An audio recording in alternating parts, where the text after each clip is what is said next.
Lights, so camera, action. action. 1, 2, 3, 4, go. All right. So that guy I went to see the other day, that we were talking about when I went to see him. Just a bit of a preamble, really. For the video, really. But so they receive all of their orders online from various different sales platforms. Currently, they're processing them manually into their system to work through. What they don't have any estimating in the business whatsoever because it's all fixed price stuff. It happens to be t-shirts and mugs, but it could be anything really that they receive. Currently, like I said, they process them manually, and I asked you to set up what we could do, to demonstrate this sort of workflow. Can you show me in detail what we're going to show there? I can show you. You're kind of ruining it for the audience. They think this is all completely off the cuff. You've just said we prepared something. We prepared something. And you've done it.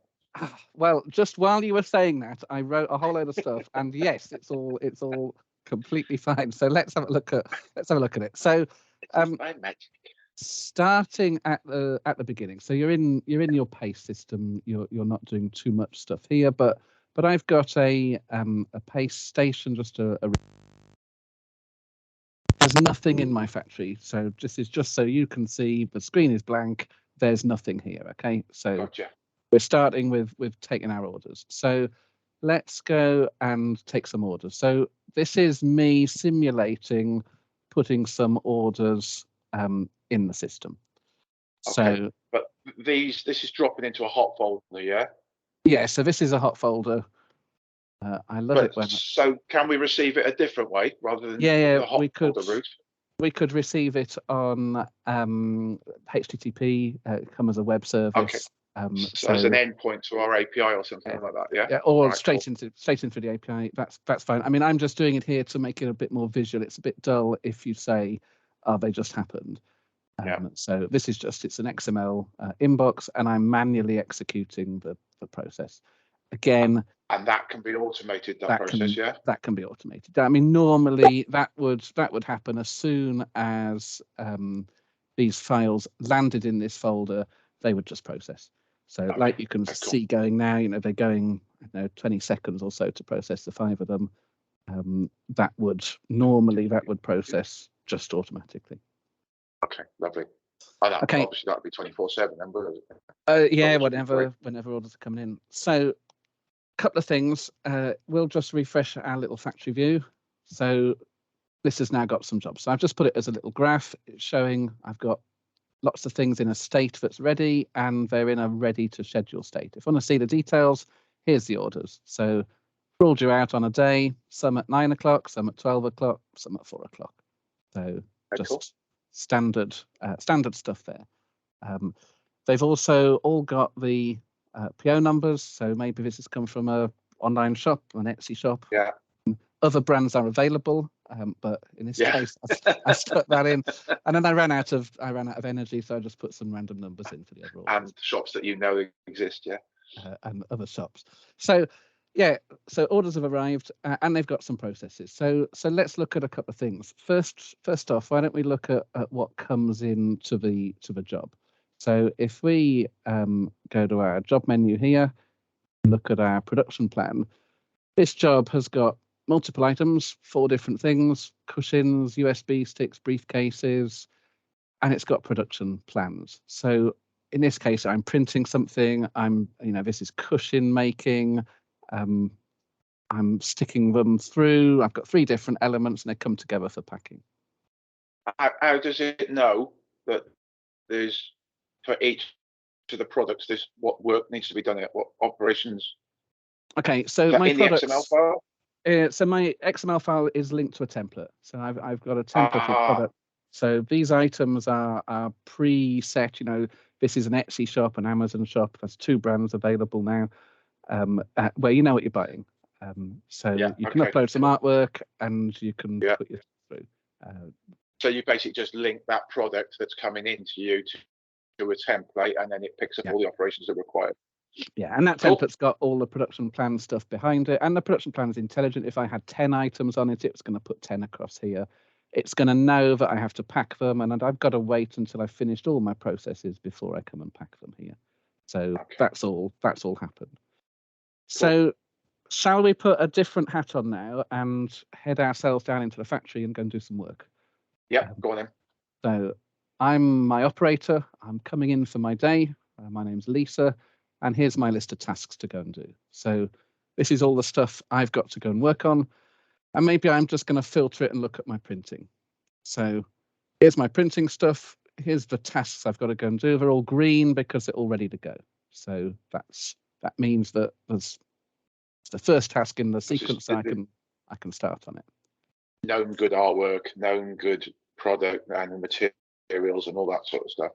Yeah. Okay. So why don't we start printing 5 or 6 items? So we're gonna run all of these together. We've decided, we've looked at them, we said, yeah, we're gonna run all this lot together. Here's our planned quantities and stuff, and let's get started. So when Lisa, our operator, starts all this stuff, you can see on here it's changed. I've only got one place to control stopping or pausing it. All of them have started, and my information is coming back. So let's look at what comes back. First off on this job. So if we just refresh this browser page, we can see we've started printing those 2 items. Haven't started that one yet, but we've started running these 2.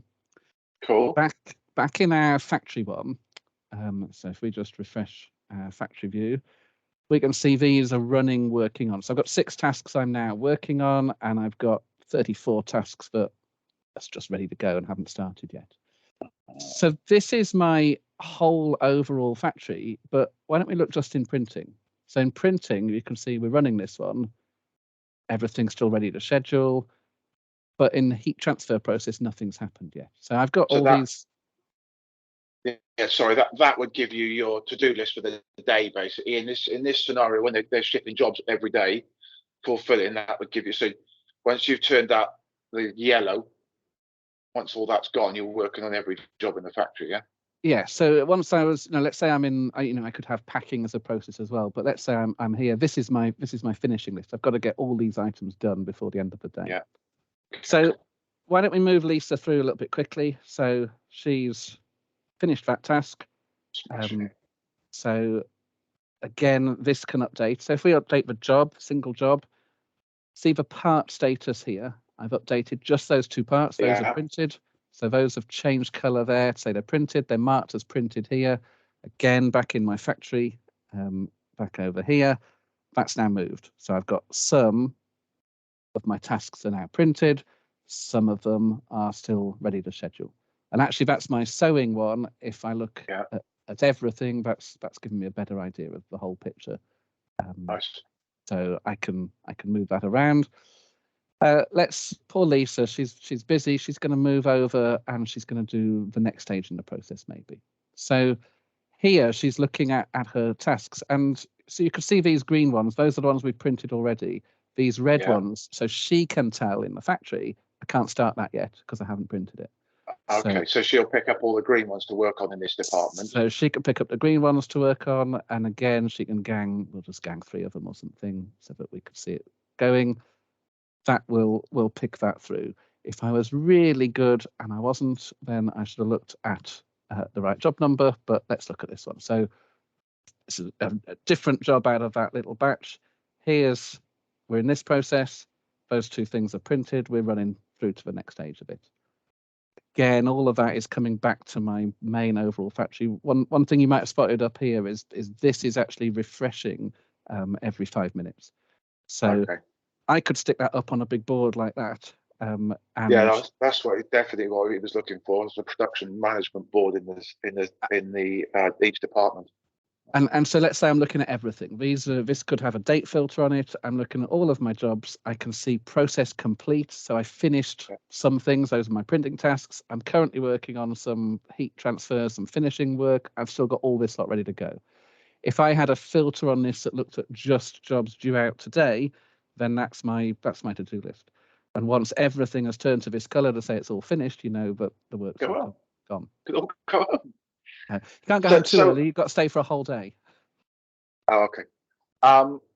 and they've got multiple factories. Yeah, so this reporting, this you called it factory, but it could be called Newcastle factory or Yeah, could be Philadelphia anywhere. factory or whatever it is, because I know they print worldwide. So yeah. Yeah, so we can use a single system and it can route all that stuff around different locations. That's all fine. So good, isn't it? So if we liked it. Not bad, is it? Now, don't tell Right. everyone we prepare these things a little bit in advance. These are off the Wait, cuff, just two lads chatting in a pub. it. That's all it is. That's it. Right, cool. Thanks so much. See you next time.